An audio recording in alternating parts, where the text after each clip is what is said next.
오늘 우리들에게 주시는 하나님 말씀은 마태복음 3장 13절에서 17절 말씀입니다. 이때 예수께서 갈릴리로부터 요단강에 이르러 요한에게 세례를 받으려 하시니 요한이 말려 이르되 내가 당신에게서 세례를 받아야 할 터인데 당신이 내게로 오시나이까. 예수께서 대답하여 이르시되 이제 허락하라. 우리가 이와 같이 하여 모든 의를 이루는 것이 합당하니라 하시니 이에 요한이 허락하는지라. 예수께서 세례를 받으시고 곧 물에서 올라오실새 하늘이 열리고 하나님의 성령이 비둘기같이 내려 자기 위에 임하심을 보시더니 하늘로부터 소리가 있어 말씀하시되 이는 내 사랑하는 아들이요 내 기뻐하는 자라 하시니라. 아멘. 사랑하는 성도 여러분, 주의 크신 은총이 충만하기를 축원드립니다. 살아가다 보면 누구나가 한 번쯤 이런 생각을 하게 됩니다. 이제는 정말 끝인가 보다. 사업이 무너질 때 그런 생각이 들죠. 병원에서 예상치 못한 진단을 받았을 때도 그렇습니다. 평생 믿었던 사람에게 상처를 받을 때도 그렇죠. 자녀 문제로 밤새 잠을 이루지 못할 때도 그렇습니다. 열심히 살았는데 되는 일이 하나도 없을 때가 있죠. 기도는 열심히 했는데 응답이 바로 없을 때가 있습니다. 교회는 열심히 다니는데 하나님은 너무 멀게 느껴질 때가 있지 않습니까? 그래서 하나님, 저는 너무 힘듭니다. 더 이상 내려갈 곳도 없습니다. 이제는 일어설 힘도 없습니다. 오늘 하나님께서는 바로 그렇게 고백하는 자들에게 말씀하십니다. 바로 오늘 주시는 말씀이 예수님께서 가장 낮은 자리까지 내려오신 것을 우리들에게 보여주면서 오늘 우리들에게 말씀하시는 것입니다. 오늘 하나님 말씀은요, 예수님께서 세례 요한에게 세례를 받으러 오시는 내용입니다. 세례 요한은 너무나 놀랐죠. 그래서 오늘 본문 말씀 3장, 마태복음 3장 14절에 이렇게 말합니다. 요한은 내가 선생님께 세례를 받아야 할 터인데 선생님께서 내게 오셨습니다 하고 말하면서 말렸다. 당연한 반응입니다. 세례는요, 죄인들이 받는 것이었습니다. 자신의 죄를 회개하는 사람들이 받는 것이죠. 그런데 죄가 하나도 없으신 하나님의 아들이 이같이 죄인들 틈에 서 있으면서 세례를 받을 필요가 없기 때문입니다. 얼마나 놀라운 모습입니까? 예수님은 분명히 나는 하나님의 아들이니 따로 세례를 받겠다 그렇게도 말하지 않으셨어요. 똑같이 죄인들의 자리에서 자신의 자리로 그렇게 서 있었던 것입니다. 왜 그랬을까요? 바로 우리 때문입니다. 우리를 사랑하셨기 때문이죠. 레미제라블이라는 영화 여러분들 다 아시고 있죠? 제목의 뜻은 비참한 사람들이다라는 뜻입니다. 주인공 장발장이요, 배고픈 조카를 위해서 빵 한 조각을 훔쳤다가 19년을 감옥에서 보냅니다. 이 감옥에서 나온 이후에도 세상은 여전히 그를 죄인으로 보죠. 그런데 미리엘이라는 주교는 달랐습니다. 장발장이 은초째를 훔쳐서 달아나다가 붙잡혀 다시 왔을 때도 이 주교는 경찰에게 이렇게 말하죠. 내가 준 것이다. 그리고 난 뒤에 장발장을 바라보며 이렇게 말합니다. 이 은초대로 정직한 사람이 되십시오. 그 한마디가 장발장의 인생을 바꾸기 시작한 것입니다. 이 주교가 장발장에게 얘기하는 이 장면에서 예수님을 떠올릴 수 있습니다. 세상은요, 정죄하지만 예수님은 품어주십니다. 세상은 과거를 보고 사람들을 무시하지만은 예수님은 미래를 보십니다. 세상은 죄인들을 밀어내고 멸시하지만은 예수님은 오히려 그 죄인들 속으로 들어오셔서 함께 하시는 분입니다. 바로 이것이 복음이죠. 우리는 언제나 올라가는 걸 좋아합니다.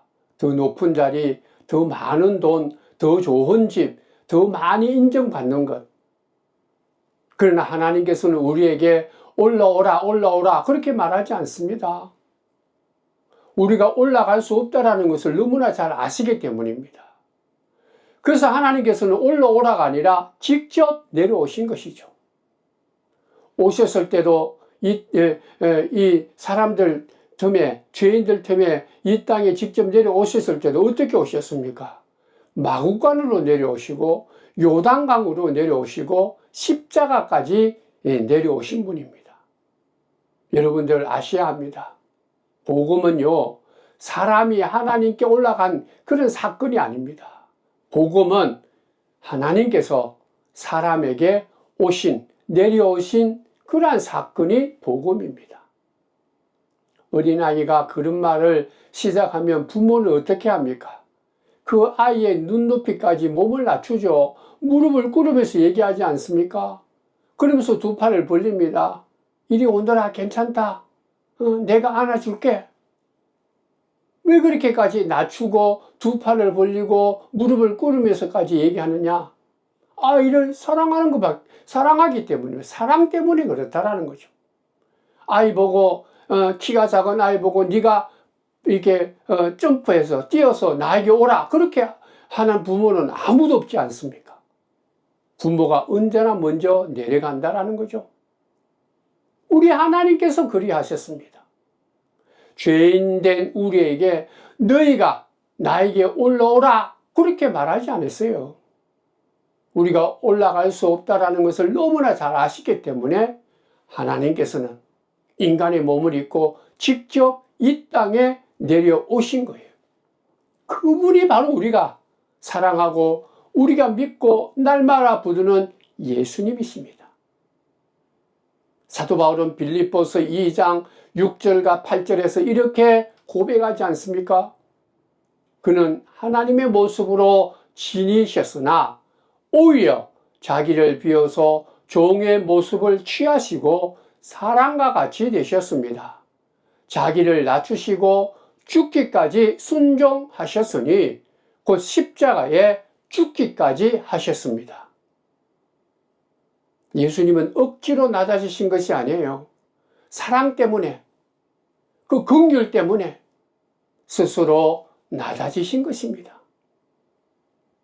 성경을 우리가 자세히 읽다 보면 한 가지 공통점을 발견할 수 있습니다. 뭐냐? 하나님께서는요, 언제나 잘 나가는 사람보다 밑바닥을, 실패를 경험한 사람을 통해서 하나님이 큰 일을 이루셨다라는 거죠. 요셉을 보십시다.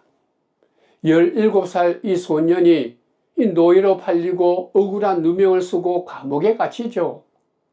꿈꾸던 소년이 이 이방 나라에 노예로 팔려갔다가 이제는 감옥의 죄인이 되었습니다.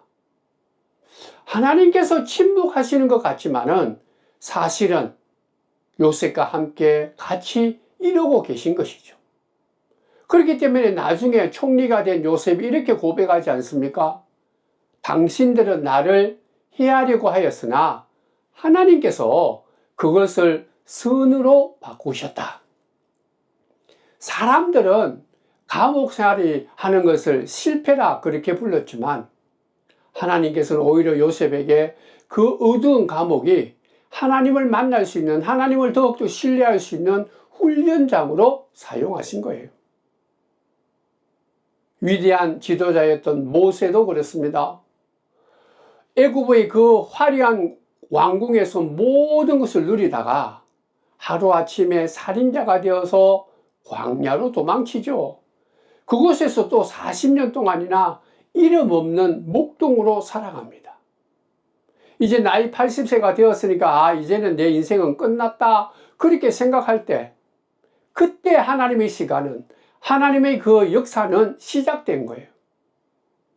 호렙산 떨기 나무 앞에서 모세를 부르시고 하나님께서 모세에게 이렇게 말씀하셨지 않습니까? 이제 내가 너를 바로에게 보내리라. 왜 여호와 하나님께서는 왕궁이 아니라 광야에서 모세를 부르셨을까요? 왕궁에서는 자신의 힘을 믿었지만은 광야에서는 하나님만 의지하는 사람이 되었기 때문입니다. 신약의 베드로는 어떻습니까?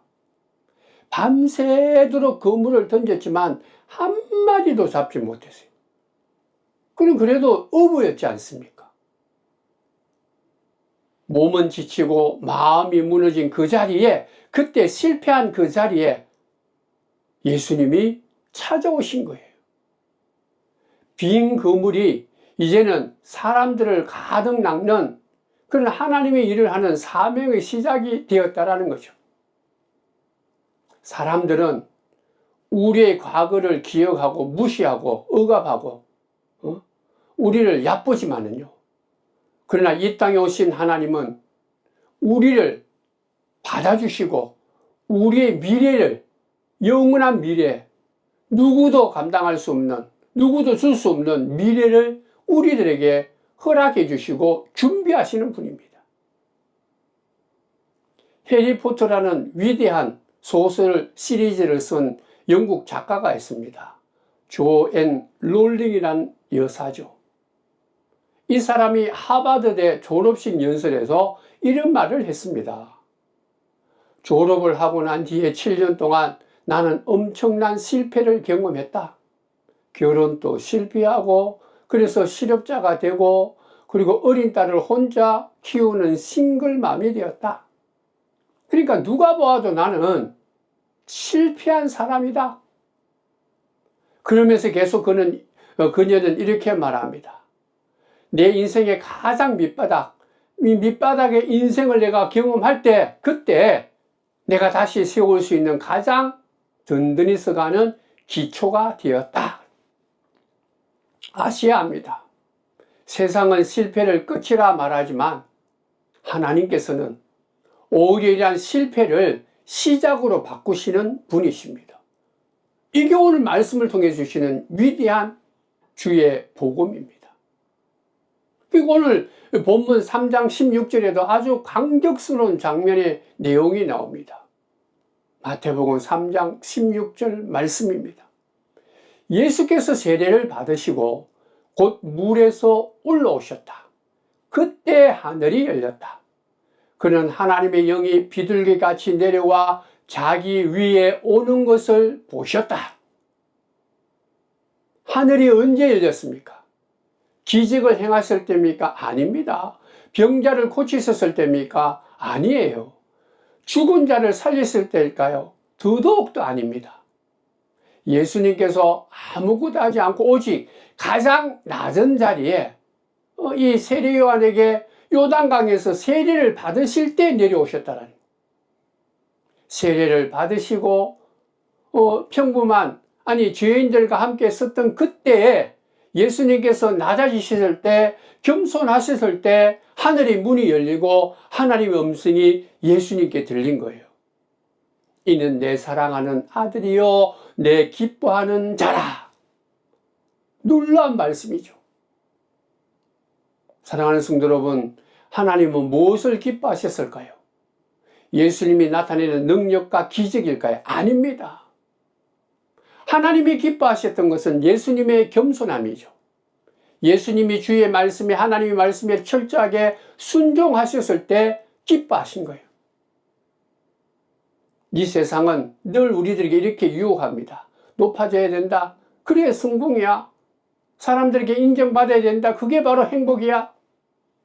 하지만 하나님은 우리들에게 말씀을 통해서 분명히 가르칩니다. 물론 자기를 높이는 자는 낮아지고 자기를 낮추는 자는 높아질 것이다. 이걸 우리가 아셔야 돼요. 이게 바로 성경에서 주시는 우리의 삶의 순서예요. 순서를 보십시오. 낮아지는 것이 먼저다. 낮아지고 난 뒤에 높여주신다라는 거예요. 십자가를 지고 난 뒤에 부활의 영광이 있는 것 아닙니까? 사랑하는 성도 여러분, 여러분들이 지금 하나님께서 나에게는 침묵하시는 것처럼, 나에게는 하나님이 안 계시는 것처럼 그렇게 느껴질 때가 있습니까?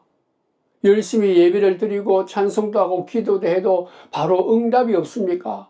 산더미처럼 쌓여있는 그 문제가 해결되지 않아서 전전긍긍하고 계십니까? 오늘 말씀은 그러한 우리들에게 엄청난 복음의 소식, 소망을 주시는 말씀입니다. 예수님께서 아무것도 하지 않았을 때, 오히려 가장 낮아지셨을 때 하늘이 열렸다라는 거예요. 겸손하게 하나님 앞에 모든 걸 맡기고 엎드리는 그 자리가 하나님께서 하늘의 문을 열시고 새로운 일을 시작하는 자리다. 그러니까 우리가 기억해야 될 것은요, 낮아지는 것 두려워하지 마십시오. 믿음을 갖고 예수님 앞에 살아갈 때 겸손한 것을 손해라고 그렇게 생각해서는 안 된다라는 거예요. 사랑하는 성도 여러분, 믿음을 갖고 날마다 십자가 앞에 나아가서 겸손하게 엎드리는 그곳에 하나님의 역사가 있고 하나님의 기쁨이 있고 하나님의 능력이 있고 권세가 있고 하나님께서 허락하시는 열리는 하늘이 있습니다. 한 가지 질문을 하면서 설교를 시작했습니다. 왜 예수님은 죄인들과 함께 세례 요한 앞에 가서 세례를 받으시려고 하는가? 이제 우리는 그 귀한 뜻을, 그 예수님의 그 귀한 사명을 알아야 됩니다. 내가 저 사람들의 자리에 서겠다. 저 사람들이 갖고 있는 죄와 부끄러움을 내가 함께 지겠다. 내가 저들이 결코 어떤 것으로도 감당할 수 없는, 해결할 수 없는 그들의 죄를 내가 대신 짊어지겠다. 그걸 보여준 거예요. 그것을 나타내기 위해서.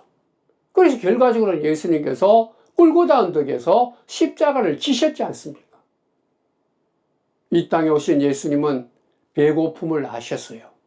눈물도 흘리셨습니다. 사랑하는 자들에게 배신도 당했죠.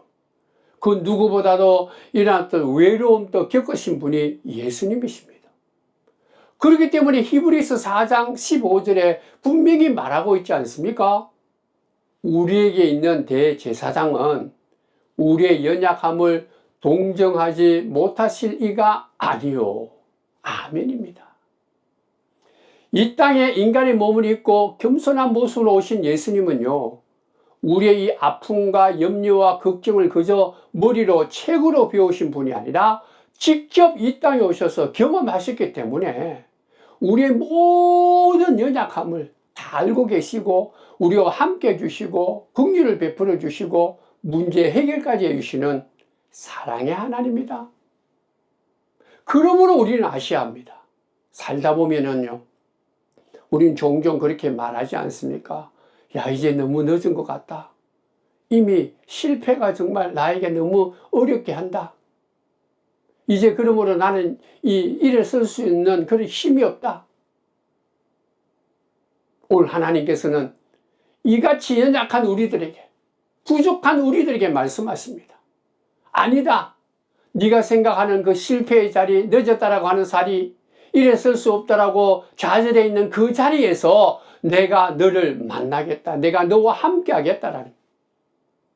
그러므로 밑바닥은 끝이 아닙니다. 하나님이 함께하는 자리요, 하나님이 역사하는 자리요, 하나님께서 일하시는 자리입니다. 우리의 눈물은 끝이 아니에요. 하나님의 긍휼과 위로를 받을 수 있는 자리입니다. 실패는 끝이 아니에요. 하나님이 다시 우리를 일으켜 세우실 수 있는 아주 귀한 자리입니다. 십자가 끝이 아니었지 않습니까? 사흘 뒤에 부활이 있었기 때문입니다. 우리가 흔히 얘기하죠. 겨울이 지나면 봄이 오듯이 또 밤이 깊을수록 새벽이 가까웠다. 우리를 너무나 사랑하시는, 그래서 인간의 몸을 입고 낮고 낮은 이 땅에 오신 하나님께서는요, 반드시 우리에게 구원의 생명, 새로운 삶, 새로운 기쁨, 새로운 소망, 이 세상에서 그 어떤 것으로도 누릴 수 없는 복 있는 삶을 우리에게 허락하시는, 시작하시는 전능하신 하나님입니다. 하나님은 결코 우리의 눈물을 피하지 않습니다. 무시하지 않습니다. 우리가 울고 있는 그 자리에 오신다라는 거예요. 무너져서 좌절해 있는 그 자리에 오십니다. 우리가 사람들에게 아니면 내 욕심 때문에, 사탄의 유혹 때문에 상처받은 그 자리에 예수님께서 오십니다. 우리가 모든 것을 포기하고 싶은 그 자리에 지금 또 예수님께서는 조용히 손을 내미시면서 말씀하시죠. 두려워하지 말아라. 내가 너와 함께 있다. 내가 결코 너를 버리지 아니하리라. 이 마태복음 11장 28절 그렇게 우리들에게 오늘 또 말씀하시죠. 수고하고 무거운 짐진 자들아 다 내게로 오라. 내가 너희를 쉬게 하리라. 아멘입니다. 이 말씀을 마음속 깊이 새기고 마음속으로 기억하면서 한 주일 동안 살아가시기를 바랍니다. 무거운 짐을 지고 혼자 외로워하고 힘들어하고 어려웠습니까? 주님께 맡기시기를 바랍니다. 너무너무 힘들어서 또 눈물을 많이 흘려서 눈물이 마른 분이 계십니까? 이 땅에 오신 예수님께서 우리의 손을 붙들고 우리가 웃을 수 있도록 축복해 주실 줄 믿습니다. 그러므로 우리의 소망은 환경에 있지 않습니다. 우리의 소망은 가장 낮은 자리까지 내려오신 예수께 있는 거예요. 예수님이 우리의 소망입니다. 그러므로 그 예수님을 붙드는 사람 결코 망하지 않습니다. 그 예수님을 의지하는 사람 결코 버림받지 않습니다. 이 땅에 오신 예수님을 믿는 사람 반드시 승리하고 산 소망을 가지고 일어날 줄 믿습니다. 이것이 복음입니다.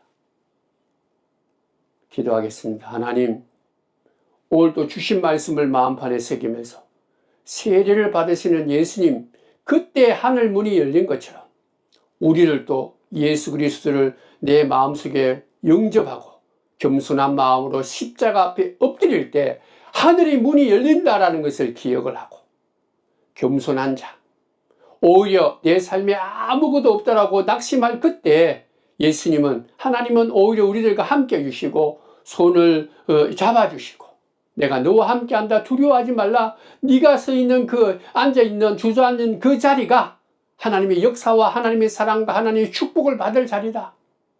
오늘 또 믿습니다.